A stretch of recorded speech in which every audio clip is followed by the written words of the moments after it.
우리 하나님께서 저희들에게 주시는 말씀 보겠습니다.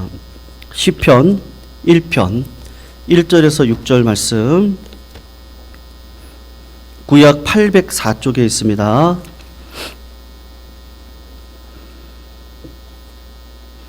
시편 1편 1절에서 6절, 구약 804쪽에 있습니다. 우리 1절부터 6절까지 우리 교독으로 읽고요. 마지막 6절은 같이 읽도록 하겠습니다. 1절 제가 읽습니다. 복 있는 사람은 악인들의 꾀를 따르지 아니하며 죄인들의 길에 서지 아니하며 오만한 자들의 자리에 앉지 아니하고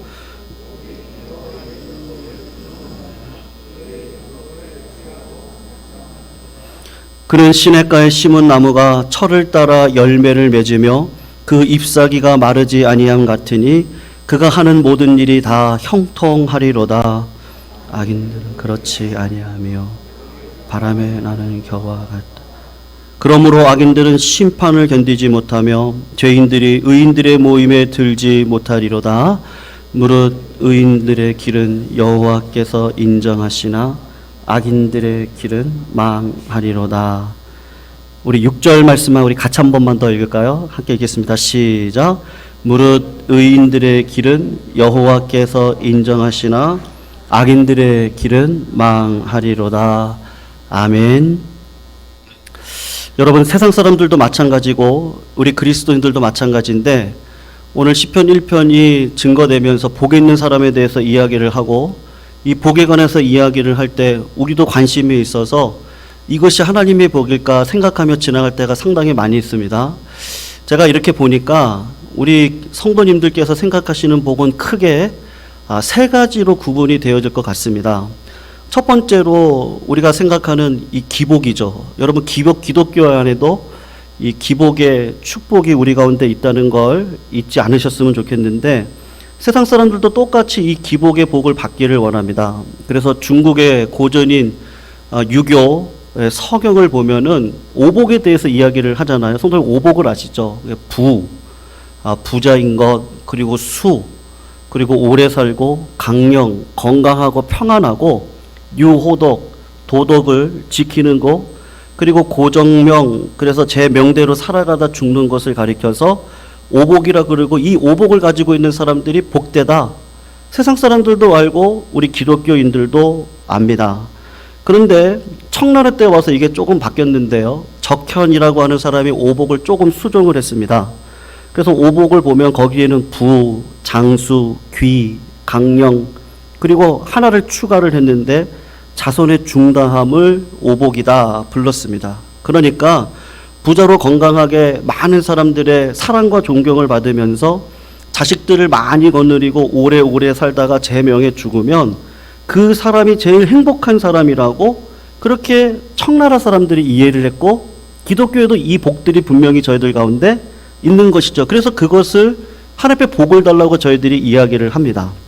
두 번째로 사람들이 이 복이라고 하는 거, 이 복은 그렇거든요. 어떤 철학자가 그렇게 이야기를 했는데 복은요, 따라올 때 누리는 게 복이라 그랬습니다. 그 말은 무슨 말이냐면 내가 복을 따라가려고 해도 그 복이 나를 따라오지 않을 때가 있습니다. 아무리 노력을 해도 때로는 그 복이 나의 가운데 있지 않을 때가 있습니다. 제가 그 전에 섬겼던 목사님, 참 교회 목사님께서 10년을 섬기시고 췌장암으로 돌아가셨는데요. 누가 보더라도 아버지와 같은 목회자로 목회를 아주 잘 감당하셨는데 췌장암으로 일찍 돌아가셨어요. 그것도 어버이날 주일날 돌아가셨어요. 5월 8일 주일날이었는데 어버이날 돌아가셨어요. 그런 걸 생각하면 앞에서 얘기했던 이 오복, 이게 인간의 힘으로 되지 않는구나, 그걸 압니다. 그래서 우리가 어떤 복을 간구하죠? 그래서 이게 진짜 복이 아니고 마음의 평안이 복일까? 마음가짐의 문제라고 생각을 하는 것이죠. 진짜 복은 마음가짐이다. 평안이 중요하다. 그래서 이런 예화가 있더라고요. 나이가 많은 노예에게 불행하다고 생각해 본 적이 있냐? 그렇게 물은 거죠. 그랬더니 이 노예가 이렇게 이야기를 하는 거예요. 자기는 어차피 노예예요. 어차피 힘들게 살아요. 그러니까 어차피 힘들게 살 것, 좋지 않은 일들을 생각하지 않고 오래 생각하지 않고 내가 가져보지 못한 것들에 대해서 생각해 본 적이 없다는 거예요. 그래서 이분이 하나님을 믿으니까 이 세상이 내 집이고 저 하늘도 아버지 집이고 이 땅에 있는 모든 것들이 하나님의 것인데 다 내 거라고 생각하며 살아가면 마음이 평안하다. 그렇게 이야기를 했다는 것이죠. 여러분, 이런 경우 우리는 복이 물질에 있는 것이 아니라 어디에 있어요? 마음에 있죠. 마음에. 그래서 늘 자족할 줄 아는 마음. 그래서 성경에도 보면요, 내가 풍부에 처할 줄도 알고 비천에 처할 줄도 알아. 내게 능력 주시는 자 안에서 내가 모든 것을 할 수 있습니다 라고 하는 사도 바울의 고백과 같이, 진짜 평안이 내 마음 가운데 진짜 복이다. 어떤 조건이 갖춰지지 않다 할지라도 복 있는 사람은 마음이 평안해야 최고지. 그렇게 우리가 복을 생각할 때가 있습니다. 그리고 세 번째로, 어쩌면 이것보다 더 성숙한 모습이라고 할 수 있는데, 우리 교회도 흘려보내는 교회가 되어달라, 그렇게 같이 기도하자고 제가 이야기를 하는데요. 요즘 교회에서든지 세상에서라든지 복을 많이 받으라든지 아니면 행복하라는 말보다 더 많이 사용되는 문구가 있다면, 교회에서는 흘려보내는 교회가 됩시다. 그 다른 말로 이야기하면요, 옛날 청년부 제가 담당할 때 청년들한테 영향력 있는 청년들이 됩시다. 세상도 똑같이 이야기를 해서 공부해서 남 줍시다. 그런 이야기들을 많이 했습니다. 그 안에는 복이라고 하는 게 받는다는 개념보다는 내가 이미 받은 복을 가지고 준다라고 하는 개념에서 출발을 하는 것이죠. 그리스도인들은 이미 복을 다 받았습니다. 성도님들 믿으십니까? 이미 우리는 다 받았어요. 하나님의 자녀가 됐거든요. 그러니까 그 받은 복을 가지고 복을 주는 사람이 되자, 흘려보내는 인생을 되자, 남의 인생에 복되는 인생으로 살자. 그것이 교회에서, 사회에서 많이 듣는 이야기입니다. 그러니까 정리를 해보면 일반적으로 교회에서 생각하는 복은 크게 세 가지예요. 첫 번째로는 기복적인 입장에서 복을 이해하시는 분들도 계시고, 긍정적인 삶의 방식으로 믿으면 됩니다. 긍정적으로 사고를 하고 가시면 하나님께서 복을 주십니다. 그렇게 복을 이해하는 사람도 있습니다. 마음의 평안이죠. 그리고 또 다른 부류는 사명으로 복을 이해하시는 분들도 계시죠. 사랑하는 성도님들, 오늘 시편 1편에 나오는 복은 어디에 속한 것일까요? 세상의 형통 부귀영화일까요? 아니면 마음의 평안일까요? 아니면 복의 통로가 되어져서 흘려보내는 인생을 살아가라고 하는 그것이 복이라고 이야기를 하고 있을까요? 여러분, 오늘 제가 소개해드리고 싶은 복은 우리 교회가 기초적으로 가지고 있어야 될 복입니다. 다음 주 32주년 설립 감사 예배를 드리기 위해 지난주부터 우리 주께 영광 예광교회 시리즈로 3편의 설교를 제가 준비하면서, 지난주 제가 성도님들에게 말씀드리고 싶었던 것이, 우리가 하나님의 말씀이 들려질 수 있도록 기도하자라고 말씀을 드렸어요. 믿음을 갖고 살아가자. 근데 그 믿음의 삶이 무엇인지, 여러분, 오늘 제가 드리고 싶은 말씀은 세 가지 복과 전혀 무관한 것도 아니고 상충되는 것도 아니지만, 어찌 보면 대단히 중요함에도 불구하고 우리가 자꾸 잊어버리고 살아가는 복의 한 단면을 오늘 성도님들에게 말씀드리고, 그 단면이 우리 가운데 있어야 백년대계를 꿈꿀 수 있는 교회가 될 수 있다는 것을 말씀드리고 싶습니다. 성도님, 오늘 시편 1편을 한번 보세요. 1절 한번 보시기를 바랍니다. 복 있는 사람은 어떤 사람이라 그러죠? 악인의 길을, 점진적으로 지금 이야기를 하고 있거든요. 악인의 길을 따르지 아니하고, 죄인들의 길이 어떻게 한다 그러죠? 서지 아니하고, 그 다음에 최종적으로 완전히 교만한 자리, 오만한 자리에 어떻게 한다 그래요? 앉는다. 인간은 죄의 속성이 따르고 거기 가서 쓰고 그 다음엔 앉아있는 모습을 이야기를 하고, 그러나 진짜 복 있는 사람은 어떤 사람이냐? 여호와의 율법을 즐거워하여 그의 율법을 주야로 묵상하는 자로다라고 이야기를 하고 있습니다. 그러니까 성경이 지금 얘기하고 싶은 건 무엇이죠? 복이라고 하는 게 그냥 자동적으로 얻어지는 게 아니다. 수동적으로 얻어지는 것이 아니고 노력을 해야 된다는 겁니다. 우리 행동의 결과다라는 것을 지금 말씀하고 있는 것입니다.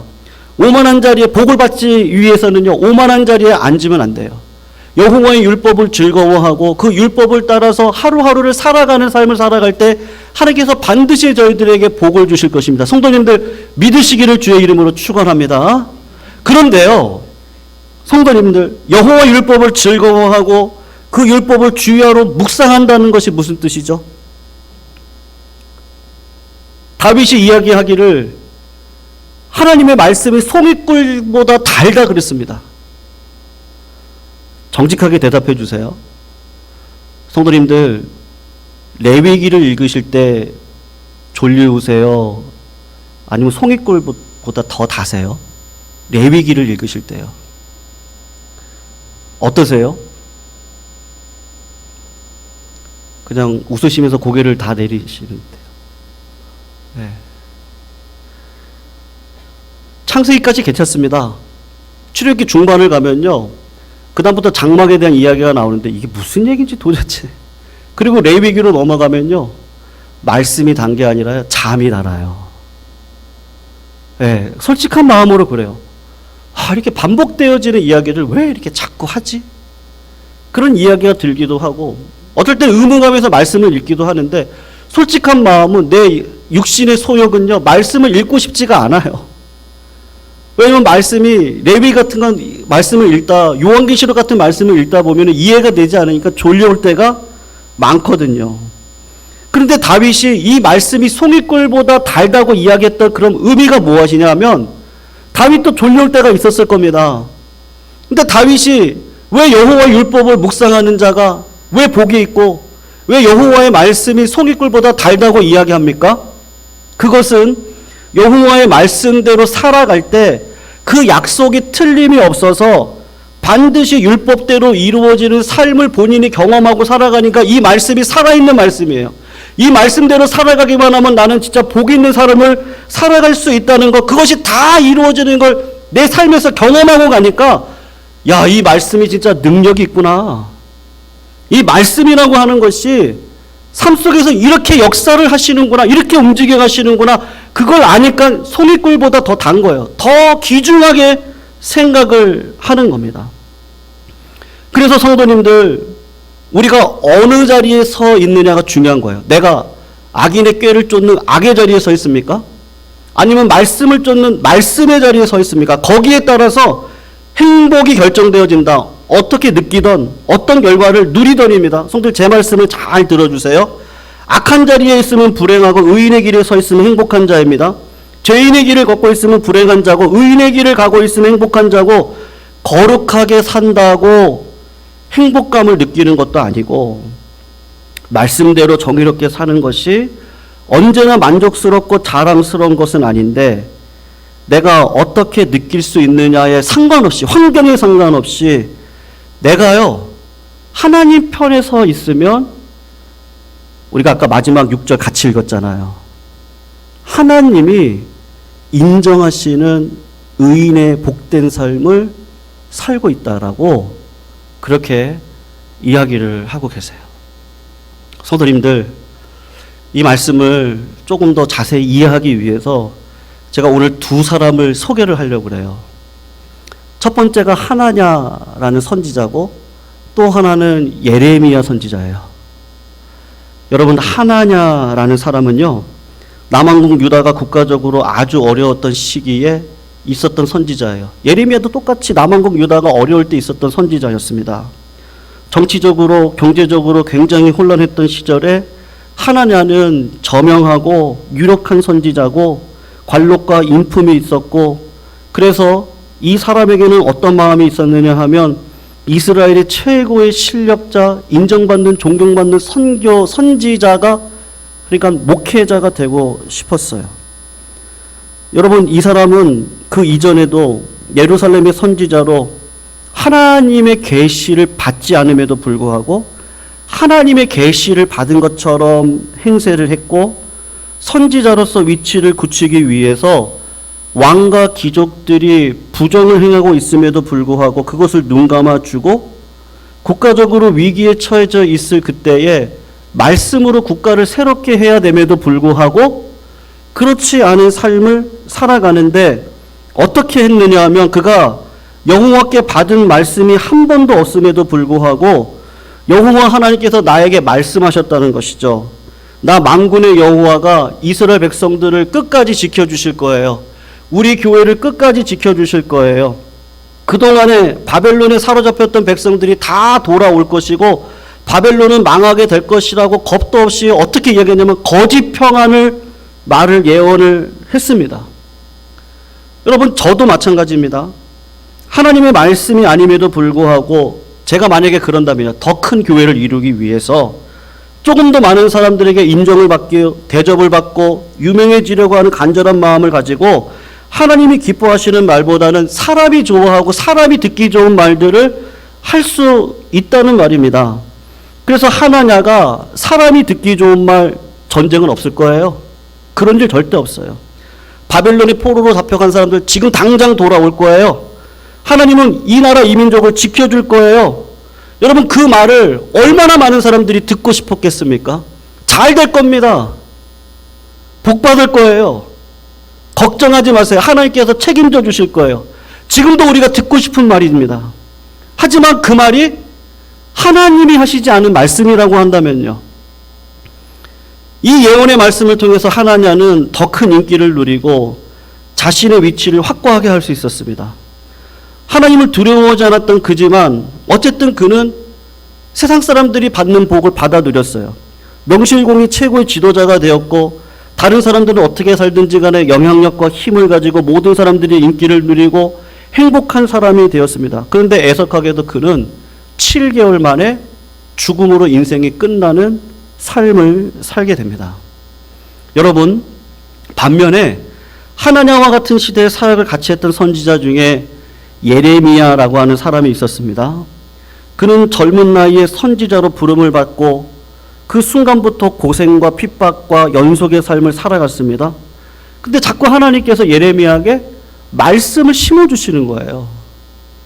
성도님, 우리가 기도할 때 하나님의 음성이 들리는 게 복이라 그랬잖아요. 그게 진짜 복이거든요. 말씀이 들리지 않고 목회하는 것만큼 저주가 없습니다. 하나님이 나와 동행하시고 성령의 감동이 없이 성도로서 삶을 살아가는 것만큼 저주의 삶이 없습니다. 근데 하나님께서 나타나셔서 예레미야에게 말을 심어주시는 거예요.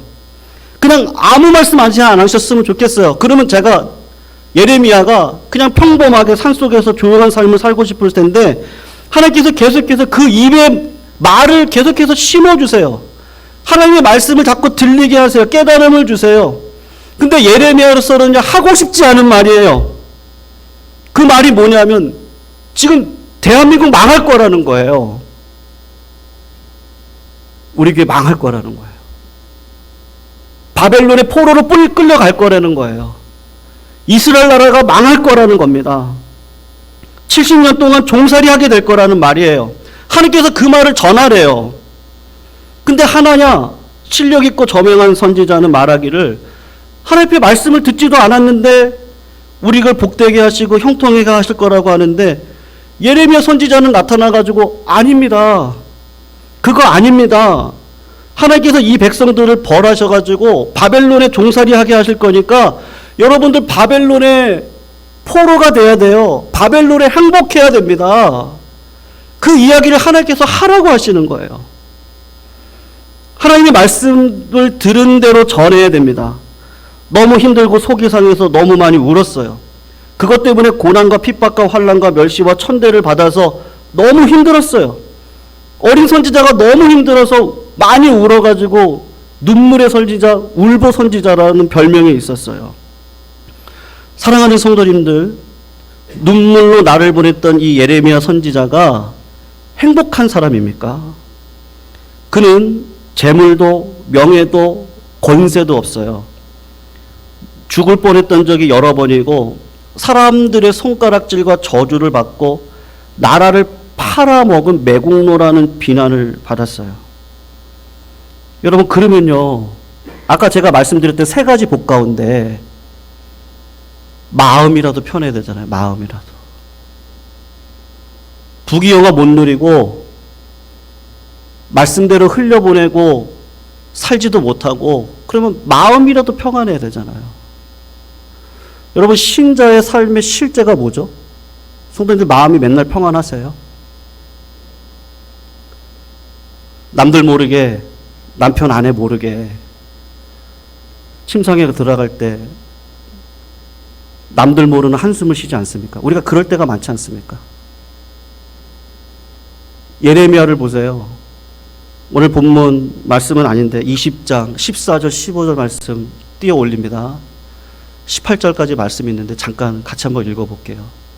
예레미야 그 당시 마음이 어땠는지를 같이 한번 읽어보겠습니다. 읽겠습니다. 시작. 내 생일이 저주를 받았다면, 나의 어머니가 나를 낳던 날이 복이 없었다면, 나의 아버지에게 소식을 전하여 이르기를 당신이 등남하였다 하여 아버지를 즐겁게 하기를 저주를 받았다면. 18절 말씀 같이 읽어요. 어찌하여 내가 태에서 나와서 고생과 슬픔을 보며 나의 나를 부끄러움으로 보내는고. 아멘. 사랑하는 성도님들께서 경험하시는 것처럼 하나님께서 나와 함께 하신다는 사실이 큰 기쁨이 되지 못하는 경우도 있습니다. 성도님 그렇지 않습니까? 하나님께서 나와 함께 하시고 지켜주시면 나 괜찮아, 나 잘 될 거야, 그렇게 살고 싶은데 문득문득 찾아오는 불안감이 있어요. 이 사업, 하나님 이거 어떻게 해야 되죠? 직장 속에서 하나님, 내 자녀들을 바라보면, 우리 부모님들 어르신들을 바라보면, 우리 교회가 날마다 할렐루야 아니잖아요. 우리 교회를 바라보면서 때로는 불안이, 때로는 좌절이, 때로는 사람과의 관계 속에서 치욕감이, 우리가 복받은 사람이라고 행복감을 느끼지 못하는 경우들이 얼마나 많이 있는지 모르겠습니다. 상황이 열악하면 마음이라도 평안하면 좋겠는데 마음도 평안하지 않은 예레미야가 진짜 복받은 사람 맞습니까? 오늘 시편 기자가 그 이야기를 하는데 하나냐는 행복한 사람이 아니고 불행한 사람이고 그는 악인이라는 거예요. 하나님이 기억하지 않는 사람이라는 거예요. 그 백성을 위한 축복의 통로도 아니고 부귀영화를 누렸던 것도 아니고 그렇다고 마음이 평안했던 것도 아니에요. 근데 예레미야는 행복한 사람 맞습니까? 행복한 사람이래요. 성경은 그렇게 이야기를 해요. 왜요? 악을 따라 살지 않고 죄를 범하지 않고 끝까지 하나님의 편에서 살던 사람이기 때문입니다. 복이라는 것이 마음의 문제도 물질의 문제도 아니고 본인이 행복을 느낄 수 없다 하더라도 진실로 행복하다고 말할 수 있는 사람도 있고 만족해도 사실은 불행한 사람들도 이 땅 가운데 있습니다. 근데 예레미야가 진짜 행복하고 우리가 행복한 이유는 뭐냐 하면 내가 하나님 편에 서서 삶을 살아가는데 그 편에서 살아가는 특징이 뭐냐 하면 날마다 주의 율법을 묵상하고 그 말씀대로 살아가고 있는 자가 사교절을 쫓아서 열매를 맺고 있는 삶이다라고 말씀을 하고 있는 겁니다. 여러분, 우리 중에는 주어진 환경이나 정황을 볼 때 참 불행하다 할 만한 분들도 계세요. 너무 힘들고 너무 아파서 행복감을 느낄 수 없는 분들도 때로는 있습니다.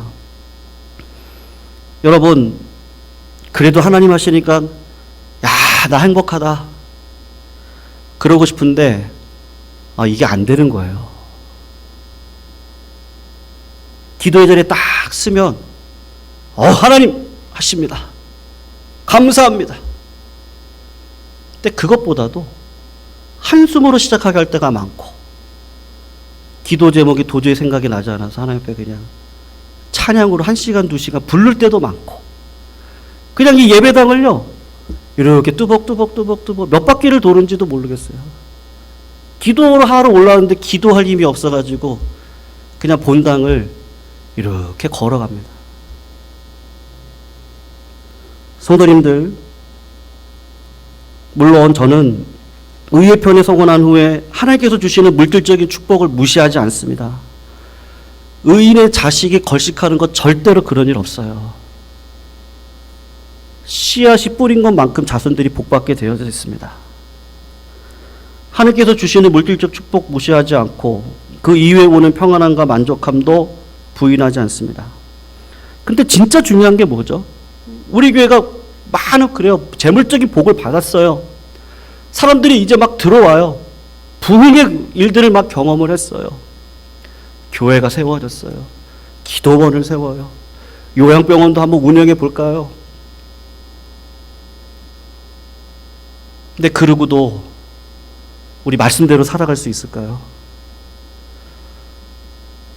하나님께서 나를 부인하라고 할 때 성도들 부인하실 수 있으시겠습니까? 우리 주님이 오셔서 이 땅 가운데 하셨던 본이 뭐죠? 겟세마네 동산에 올라가셔서 육신을 십자가 지는 게 너무 싫어요.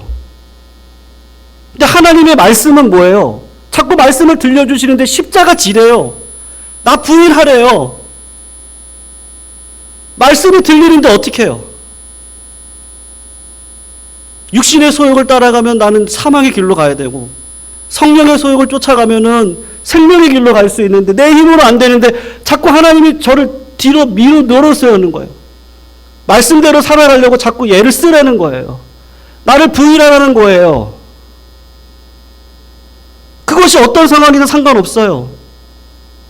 하나님께서 오늘 나에게 남편을 향하여서, 아내를 향하여서, 자식들을 향하여서, 교회 성도들을 향하여서 오늘 주시는 말씀들이 분명히 있거든요. 그 말씀을 통해서 몸부림칠 때 주님께서 저에게 말씀하시는데 그거를 따라가면,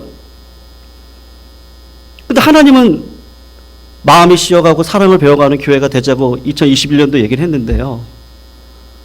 나는 마음이 온유하고 겸손하니 내게로 와서 배우고 내 멍에를 매라. 그 멍에가 혼자 매는 멍에면 너무 힘든데 주님이 같이 져주시거든요. 요한복음 1장 1절 태초에 말씀이 계십니다. 그 말씀이 하나님과 함께 하셨으니 그 말씀은 하나님이신데 예수 그리스도세요. 말씀으로 오신 예수 그리스도가 말씀으로 걸어가는 길이 무엇인지, 참된 의인으로 하나님 앞에 인정받는 길이 무엇인지를 실제로 보여주셨는데, 나를 부인하고 누구든지 나를 쫓아오려거든 나를 부인하고 자기 십자가를 지고 나를 따라야 한다. 그게 의인이다. 근데 진짜 복은 뭐야? 그 말씀이 내 마음 가운데 들리고 성령 하나님이 내 삶의 주인인 줄 알아서 그 기도가, 이 찬양의 상황 속에서요, 말씀하시는 그것을 따라 순종해서 걸어가는 거예요. 성도님, 부끄러운 고백인데요. 교회 저희가 이제 매일 있잖아요. 근데 옆에 빌라랑 우리 교회랑 붙어 있습니다.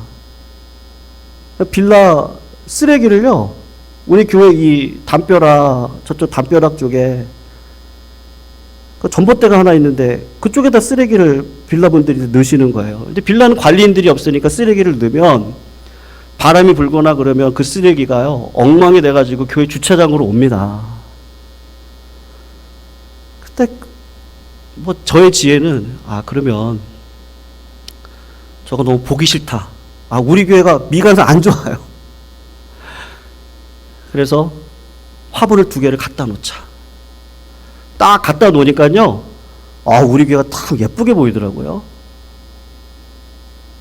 근데 문제는 뭐냐면요, 그걸 생각을 못 했는데, 그렇게 갖다 놓으니까 이 빌라에 계신 분들이 차량을 주차할 데가 없어서 때로는 저희 교회도 주차할 때가 있거든요. 그 문자를 정중하게 보내요. 부탁드립니다라고. 제가 주중이나 새벽에 우리 성도님 오셔서 차를 댈 때가 있습니다.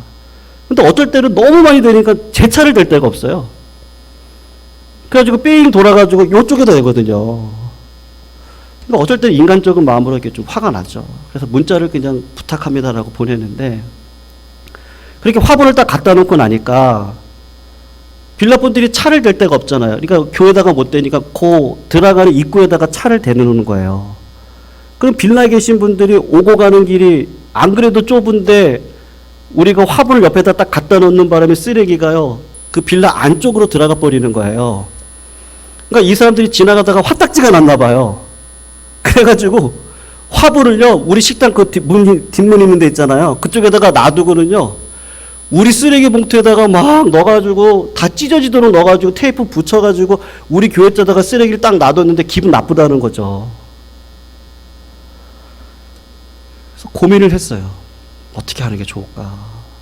이웃들과 싸우는 건 하나님의 뜻이 아닌데, 하나님께 물어보고 또 우리 교회 분들한테 좀 몇 분한테 물어보고 어떻게 하는 게 좋을지. 차라리 그 화분을 차라리 우리 주차장 쪽으로 더 안쪽으로 땡기고, 그리고 자리를 마련해 주자. 그리고 지금 드는 생각은 관리인들이 없으니까 차라리 거기다가 쓰레기 이거를 좀 할 수 있도록 만들어 주는 게 차라리 교회로서의 지혜가 아닐까. 어떨 때는 주차장에 보면 담배꽁초가 얼마나 많이 있는지 몰라요. 죽다 보면은 인간적으로, 아니 교회 앞에서 담배 피우는 사람들 이성이 있는 사람입니까? 교회 앞인데요. 근데 하나님 앞에 기도를 하는 가운데 대적하면 안 되겠다는 마음이 들고, 우리 교회가 더 도덕적이고 윤리적으로 칭찬받는 교회 말고요, 그냥 하나님께서 우리에게 원하시는 게 뭘까 를 생각할 때 보니까 차라리 어떤 교회는요, 흡연실을 만들었대, 교회 내에요. 여기 만나교회가 그렇다고 그러는데, 그럼 재떨이 그냥 주차장에다 하나 만들고 이쪽에도 하나 만들어가지고 담배 피시는 분들 오셔서 교회 앞에서 피세요. 피시고 거기다가만 놔주세요. 성도님들, 부끄러운 고백인데 작은 거 하나도 하나님께서 어떻게 하기를 원하시는지를 묻고, 교회 권위 어떤 이런 것보다도 우리가 함께 걸어갈 수 있는 길이 무엇인지, 그냥 작은 거 하나인 것 같습니다. 작은 거 하나. 내가 오늘 우리 성도님들에게 어떻게 대해야 되고, 내가 오늘 우리 가정의 자녀들에게, 내가 남편과 아내의 관계 속에서, 교회의 관계 속에서 하나님께서 원하시는 말씀이 분명히 들릴 줄로 믿습니다. 성도님 믿으시죠? 다 들려요. 들리실 때 그 말씀을 딱 알아먹고, 그리고 그 상황이 우리가 나를 부인해야 되는 자리를 할지라도, 내가 가고 싶지 않은 길이라 할지라도 하나님이 가라고 하면요, 그 길을 위해서 가는 것이 하나님께서 진짜 의인된 삶이라고 말씀해 주시는 줄로 믿습니다. 그래서 교만은 패망의 선봉이라는 말이 맞는 것 같아요. 하나님 앞에 애통하고 상한 마음으로 나와, 주님, 내가 오늘 하루 어떻게 살아가야 되죠? 주님, 오늘 내가 이 사업장 가운데 하나님의 계획하심이 무엇이죠? 주님, 오늘 내 삶 가운데 삶의 비전, 가정도 이루어야겠고 직장도 세워야겠고 하나님 믿음의 가문도 이루어야겠는데, 하나님 어떻게 하는 게 주님의 뜻입니까? 하나님, 우리 교회가 어떻게 가야 100년 대계를 꿈꿀 수 있는 교회가 될 수 있습니까? 그것은 다른 것이 아니고, 우리 성도님들이 기도와 말씀의 자리에서 하나님의 음성을 듣고 주님 그때 말씀하실 때 그 말씀에 순종해서, 내 힘으로 안 되니까 각자마다 겟세마네 동산이 있으신 거예요. 기도의 골방에 들어서 하나님, 내 뜻대로 마옵시고 아버지 뜻대로 해주세요. 하늘의 뜻이 이 땅 가운데 이루어질 수 있도록 하나님 은혜를 베풀어 주세요. 그 믿음의 삶을 살아가도록 저희들을 불러주신 줄로 믿습니다. 그런 믿음의 삶을 우리 성도님들이 다 한 분 한 분이 걸어가실 때 저는 정말 확신합니다. 우리 예강교회가요, 기적이 일어날 줄로 믿습니다. 100년 대계가요, 꿈이 아니고 비전으로 하나님께서 이 교회의 터전을 영원토록 세워주실 줄로 믿습니다. 말씀에 따라 순종해서 자기를 부인하고 십자가 길을 걸어가는 우리들을 통해서 하나님 이루어달라고, 오늘도 그 믿음의 고백을 하시면서 걸어가시는 주님의 거룩한 종들 다 되시기를 주님의 이름으로 축원합니다.